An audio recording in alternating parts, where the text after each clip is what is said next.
అతి తక్కువ వడ్డీ రేట్లకే పొందండి Punjab national bank home loans, car loans. Zero processing fee, zero documentation charges. వెంటనే మీ బ్రాంచ్ ని సంప్రదించండి. ప్రభుత్వం ప్రతిష్టాత్మకంగా 4 పథకాలను ప్రవేశపెట్టింది. అందులో కొత్తగా రేషన్ కార్డులు కూడా ఇస్తామని చెప్పింది. రైతు భరోసా కార్యక్రమానికి కూడా శ్రీకారం చుట్టినటువంటి నేపథ్యంలో రైతులకు కూడా డబ్బులు అకౌంట్లో జమ చేస్తామని చెప్పింది. అంటే జనవరి 26వ తారీఖు నుండి ఇవన్నీ ఇంప్లిమెంట్ చేస్తామన్నటువంటి పిలుపునిచ్చింది. అందులో భాగంగానే నిన్న ప్రతిష్టాత్మకంగా ప్రారంభించింది. అసలు రైతులు ఏమనుకుంటున్నారు? ప్రస్తుతం మనం స్టేషన్ గన్పూర్ నియోజకవర్గంలో ఉన్నాము. కొంతమంది రైతులతో మనం మాట్లాడేటువంటి ప్రయత్నం చేద్దాం. రైతులు అసలు వాళ్ళు ఏమనుకుంటున్నారు మనం మాట్లాడే ప్రయత్నం చేద్దాం. ఒక్క నిమిషం చెప్పండి అన్న, మీ రైతు భరోసా కార్యక్రమాలు కూడా ప్రభుత్వం తీసుకుంది. మీరు రైతేనా? రైతులమే సార్. రైతులే కానీ మాకు ఇప్పుడు అర్థలేదు మంచిగా చేసేసినప్పుడే మాకు మంచిగా నడిచింది. లేదంటే అది మాకు అన్ని అవకాశాలు ఉండే. ఇప్పుడు కరెంట్ చక్కగా ఇచ్చలేదు. పొద్దునిస్తే మాపితే పొద్దునిస్తలేడు. రైతులు అవస్థపడతారు. అయ్యా రైతు బంధు లేదు. 4,000 అన్నారు, 2,000 చేసేది పైసలు వస్తాయి, ఏమి వస్తలేవు. అదే సార్. నా పేరు మీకు ఎట్లా వస్తున్నాయని మీ అకౌంట్ లో డబ్బులు పడుతున్నాయా? నిన్న ఏంటంటే జనవరి 20వ తారీఖు నుంచి ఖచ్చితంగా మేము ఇంప్లిమెంట్ చేస్తామని చెప్పి అంటున్నారు. ఎట్లా ఉంది పరిస్థితి? ప్రభుత్వ నిర్వహణ తీరు ఎట్లా ఉంది? రైతు భరోసా అని చెప్పి రైతులకు న్యాయం చేసే రైతు ప్రభుత్వం అని చెప్తున్నారు. ఎట్లా అనిపిస్తుంది మరి? ఇప్పుడు నాకు భూమి లేదు, జాగా లేదు. ఏంటంటే ఇప్పుడు ఈ ప్రభుత్వం ఇది ఇస్తా అది ఇస్తా అంటాడు. ఏది అన్ని హామీలు పెట్టిండు, ఏ హామీలు చక్కగా జరుగుతలేవు. పింఛన్ ఇస్తా అన్నాడు, పింఛన్ లేదు. ఏదో కరువు పని పెట్టిండు, కరువు పని కింద పైసలు అన్నాడు. అవి కూడా 2 నెలలు 20 రోజులు చేస్తేనే ఆ పైసలు పడతాయి అన్నాడు. అప్పుడు మేము చేయలే. అప్పుడు కేసీఆర్ ప్రభుత్వం ఉన్నప్పుడే మంచిగా ఉన్నది, మంచిగా జరిగింది. ఏ లోలు లేకుండా, ఏ ఇబ్బందులు లేకుండా జరిగినాయి. మరి రైతు ప్రభుత్వం అని చెప్పి వీళ్ళు చెప్తున్నారు కదా, మేమే అన్ని రకాలుగా ప్రజల దగ్గరికి వెళ్ళి మేము ప్రభుత్వం ప్రజలతోటే మేము అని చెప్పి అంటున్నారు కదా. ఏమి ఇస్తుంది ప్రజల దగ్గరికి వెళ్ళి? ఇప్పుడు సంవత్సరం అయిపోయింది, ఆయన ముఖమే అవ్వలేదు. కార్యకర్తలు కూడా చక్కగా చూస్తలేరు ఊర్లో పొంటి.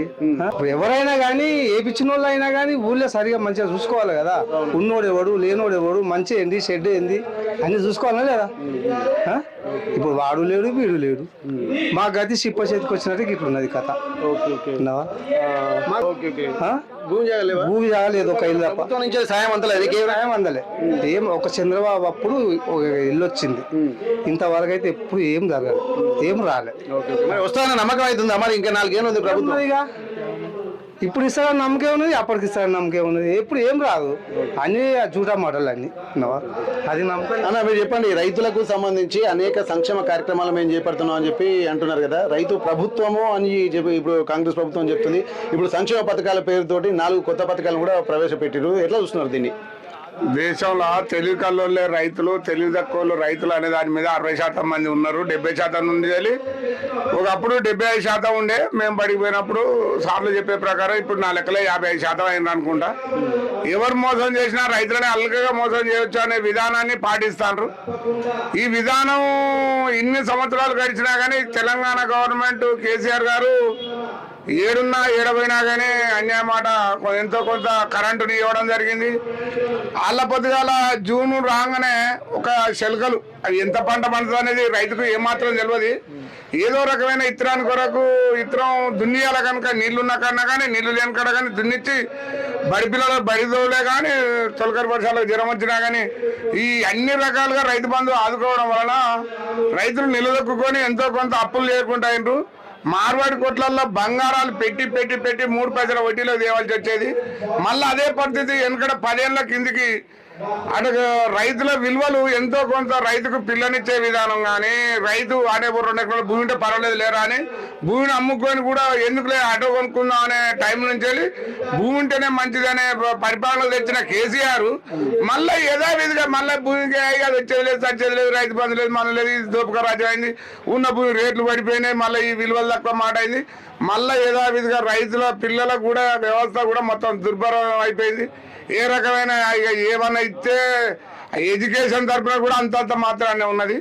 ఇది హాస్టల్ ఇక ఇది పోని అది పోని ఏదో ఇక వాళ్ళు చేసిందని ఇంకోటి అని అనడమే. ఈ రైతు బంధును సకాలంలో ఇవ్వడం వల్ల ఒక రైతే బతాడు అనేది లోకం అంతా ఇదో అపకీర్తి. కానీ రైతు నీటిగా ఉండడం వల్ల రైతు దగ్గర వచ్చిన పైసలు ట్రాక్టర్కి పోతాయి, ట్రాక్టర్ నుండి డీజిల్ బంక్ పోతాయి, డీజిల్ బంక్ నుంచి లేబర్కి పోతాయి. ఇవన్నీ డిస్పాచ్ అయ్యేదే. రైతుకు వచ్చిన పంట అంతా 1000 పుట్ల సరుకు పైసలు వచ్చినట్టయితే ప్రపంచ దేశాల వరకు మనకు వద్దు. కానీ అంత ఎక్స్పోర్ట్ అయిన డబ్బు ధనానికి రైతులో పంచితే ఇది ఆగమయ్యేది కాదు. ఇప్పటివరకు ఎన్నో కోట్లు పెరిగిపో రైతుకు నిలకడగా వ్యవసాయం చేసే విధానం కల్పిస్తే చాలు. ఆ నిలకడగా లాస్ లేకుండా పిల్లలను చదివించి ఏ ప్రభుత్వం ఏ ప్రభుత్వం అయినా ఒక నిలకడగా చదువు చదివించి ఒక పిల్లాన్ని చదువు చదివించేది లేదు. చదువుల దగ్గర నుంచి తెచ్చడం లేదా గారు.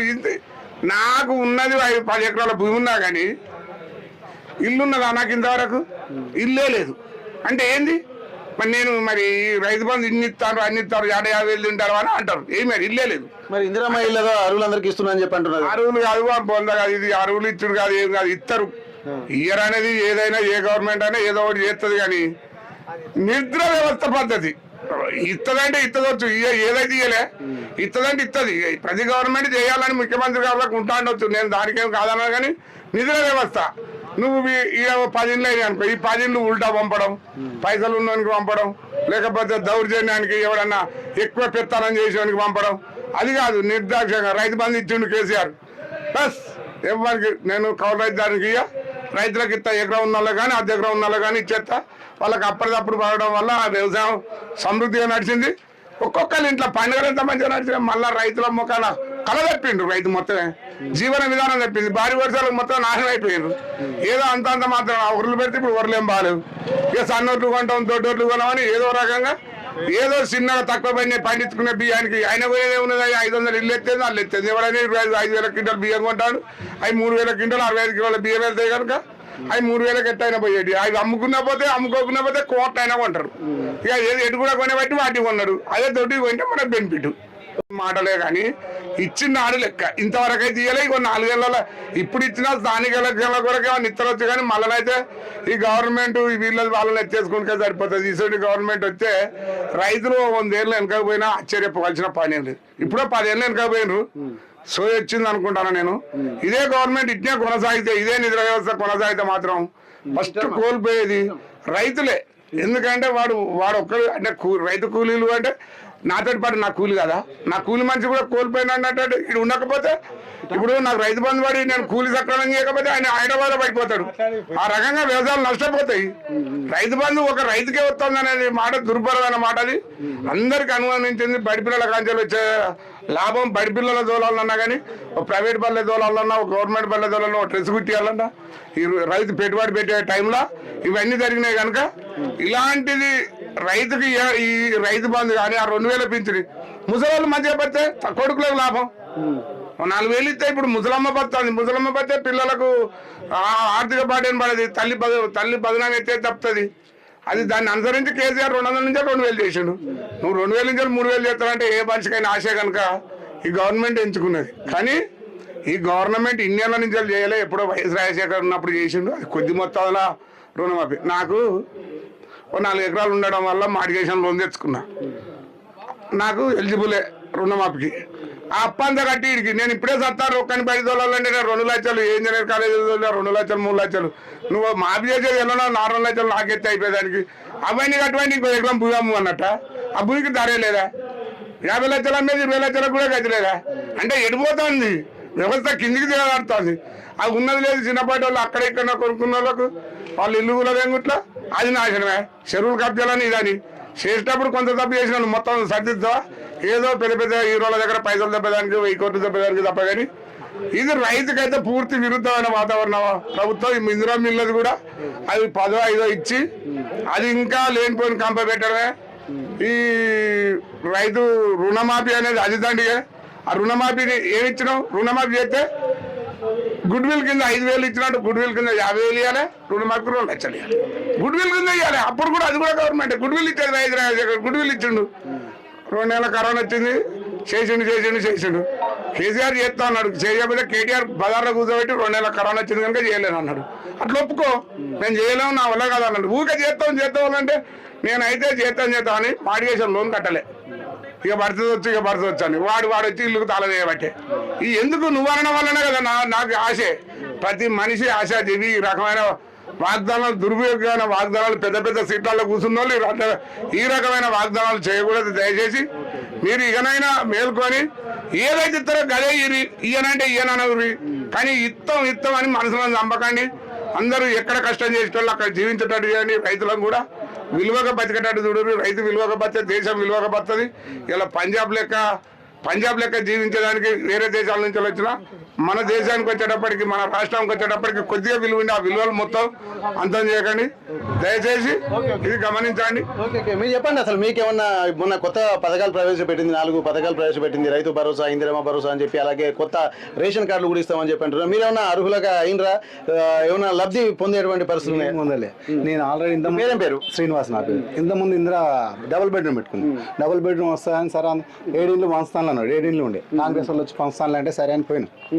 పోతే అక్కడ ఏం చేసింది, నేను తాళం పలగొట్టుకుని అందున్నా ఉంటే లేదు నీకు ఇస్తామని చెప్పారు. ఎట్లా కాదు ఇట్లా నీకు ఇస్తాం అది ఇస్తామని చెప్పి తాళషే తీసుకున్నారు, వేరే వాళ్ళకి ఇచ్చేసారు. అది అరువులు కాని వాళ్ళకి ఇచ్చారు. నాకు గుంట భూమి లేదు, ఏం లేదు, నాకు ఇల్లు కూడా లేదు. మా అన్న వాళ్ళ ఇంట్లో ఉంటాను నేను. నాకు 50 గదాలు ఉన్నది అందులో కట్టి. సరే మళ్ళీ నీకు ఎంఆర్ఓ ఇట్లా అందరూ ఒప్పుకున్నారు, నీకు ఇక్కడ స్థలం ఉన్నది కానీ 120 గదాలు ఇచ్చి అందులో ఇందిరా మిల్లు కట్టిస్తుంది అంటే సరే అని పక్కకి వెళ్ళిపోయినాక మళ్ళీ ఇందిరా మిల్లు అప్లై చేస్తే మన 70 మంది పేర్లు వచ్చినాయి. అలా 30% అరువులు, 70% నా అరువులు కాని. మీకు వచ్చిందా? నా పేరు రాలే అలా, నా పేరు రాలే. నాకు గుంట భూమి లేదు, ఏం లేదు. మా అన్నల బదిలాడ ఇల్లు కట్టుకుందామన్నా కూడా నాకు ఇందిరమ్మ ఇల్లు రాలే ఇంతవరకు.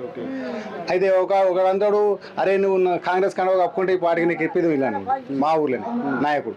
అంటే మీరు ఏ పార్టీ పరంగా చూస్తున్నారా లేక ఎట్లా చూస్తున్నారు ప్రభుత్వాన్ని? పార్టీ పరంగా ఏం లేదు, మాకు పార్టీతో సంబంధం లేదు. నువ్వు అర్హులు అయిన వాళ్ళకి ఇవ్వమని చెప్తున్నాను. నేను ఒక్కనే నా గురించి మొత్తం నువ్వు ఎంక్వైరీ చేసుకొని నాకు ఎవరైనా సరే ఎంక్వైరీ చేసి భూములు ఇండ్లు ఉన్న వాళ్ళకు 2 బిల్డింగ్ ఉన్న వాళ్ళకు నువ్వు రాసి పెడతావు. వాడ మొత్తం ఆల్రెడీ మీరు సర్వే చేసిర్రు. సర్వే చేసినప్పుడు సర్వేలో మీకు అన్ని తెలుస్తాయి కదా, మరి వాళ్ళ పేర్లు ఎట్లా వస్తాయి? మళ్ళీ ఎవరు డిక్లేర్ చేస్తారు అంటే లేదు మేము ఏం చేయాలి అక్కడి నుండి వచ్చినట్టు. అక్కడికి ఎట్లా పోతాయి? మీరు డిక్లేర్ చేస్తానే కదా. ఇక్కడ ఊర్ల విషయం మీకు తెలుస్తాయి, బయట వాళ్ళకి తెలుస్తాయి, అక్కడ ఉన్న నాయకులకు ఎట్లా తెలుస్తాయి? ఇప్పుడు మీకేమైనా వచ్చిందా ఇందిరమ్మ ఇల్లు? ఇందిరమ్మ ఇల్లు రాలే, ఏం రాలే. నేను కిరాయిలకు ఉంటాను. 15 ఏళ్ళు 16 ఏళ్ళు ఇప్పుడు ఉండబట్టి ఏది రాలే. అడ్డగోలుగా ఏదేదో పెడతాండి. గవర్నమెంట్ ఏ మాత్రం నచ్చలేదు అయ్యా. నాకు 2 ఎకరాల భూమి ఉన్నది, నా కొడుకే చేసుకుంటాను. ఇంతవరకు నాకు పింఛన్ రాలే. 2 సార్లు అప్లై చేసినా రాలే. పింఛన్ ఇస్తలేరు, ఏమి ఇస్తలేరు. నా బాధగా అది. అయితే ఇక్కడ దాదాపు ఇక్కడ రైతు భరోసా అనేది కేవలం పథకాలు ప్రవేశపెడుతున్నారు కానీ అది ఆచరణకు వచ్చేసరికి అమలు కావడం లేదన్నటువంటి ఆందోళన అయితే ఉన్నది. దాదాపు 4 పథకాలు కాదు 40 పథకాలు ప్రవేశపెట్టినా కానీ ఆచరణ సాధ్యం కానప్పుడు అవన్నీ ఏ ప్రభుత్వం వచ్చినా ఇట్లనే ఉంటుందని చెప్పి అంటున్నారు. బాధితులుగా మాత్రం చాలా మంది ఉంది అంటున్నారు. ఇప్పటి వరకు అన్ని అరువులకు కూడా అందజేస్తున్నామని చెప్పి అన్ని చెప్తూనే ఉన్నారు. కానీ ఎక్కడ మాత్రం అమలు కాకపోవడం వల్ల చాలా ఇబ్బందులు పడుతున్నామంటే అంటున్నారు. ఇప్పటి వరకు రైతులకు గతంలో ఒక గౌరవప్రదమైనటువంటి ఒక వ్యవస్థ ఉండేది.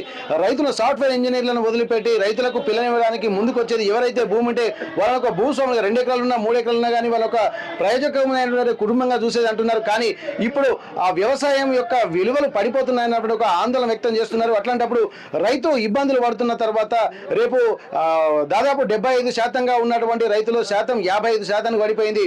ఇది రాబోయే రోజులకు ఒక ఇబ్బందికరంగా ఉంటుంది. రైతులకు భరోసానిచ్చేటువంటి కార్యక్రమాలు చేపట్టాలి కానీ రైతులను ఇబ్బందులు గురి చేసేటువంటి కార్యక్రమాలు చేపడుతున్నారన్నటువంటి ఒక ఆందోళన మాత్రం వ్యక్తమవుతుంది.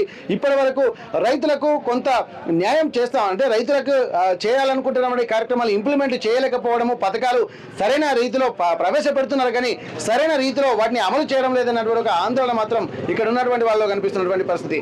స్టేషన్ కనుపూర్ నియోజకవర్గం నుండి కెమెరా పర్సన్ రాజుతో వెంకటరత్నం, RTV వరంగల్. మరిన్ని వీడియోస్ కోసం ఛానల్ ని సబ్స్క్రైబ్ చేయండి. లేటెస్ట్ అప్డేట్స్ కోసం వాట్సాప్ ఛానల్ ని ఫాలో అవ్వండి. ఆ లింక్ డిస్క్రిప్షన్ లో ఉంది.